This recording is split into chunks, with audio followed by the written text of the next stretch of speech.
Madalas mo bang maramdaman na parang wala kang halaga? Na yung self-worth mo parang pilit mong hinahanap pero hindi mo alam kung paano ka magsisimula. Lagi mong tatandaan na ang halaga mo bilang tao ay hindi kailanman matutugdukan ng iyong nakaraan.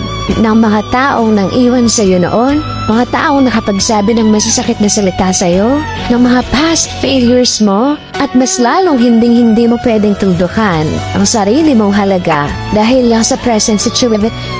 Even your hairs on your head are numbered, and do not be afraid because you are of more value than many sparrows. And the only one who can define your worth is the one who created you.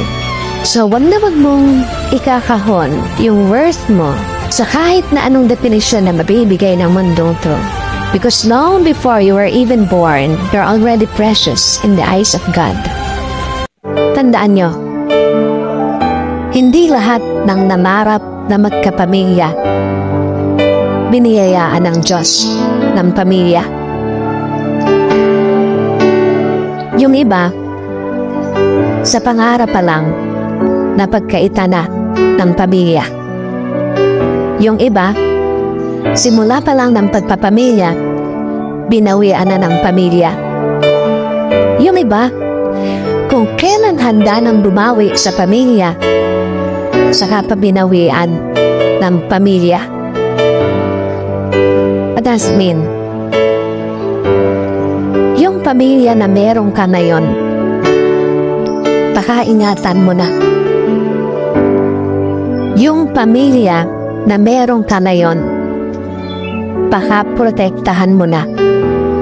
At yung pamilya na meron ka na yon, pakamahalin mo na.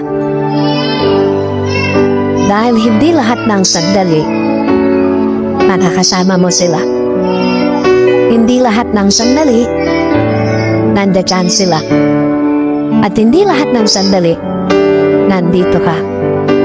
Time will come, sasauli natin yung pamilya na pansamantalang pinahiram sa atin ng Panginoon.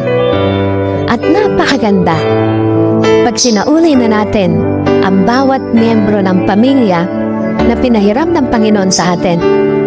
Wala tayong regrets, wala tayong pagsisisi dahil pinakamahal natin sila, binahal natin ang totoo, prinotektahan natin ang totoo, iningatan natin ang totoo. Dahil yan ang totoong essence at dahilan bakit nasa loob ka ng isang pamilya ngayon na binigay ng Diyos.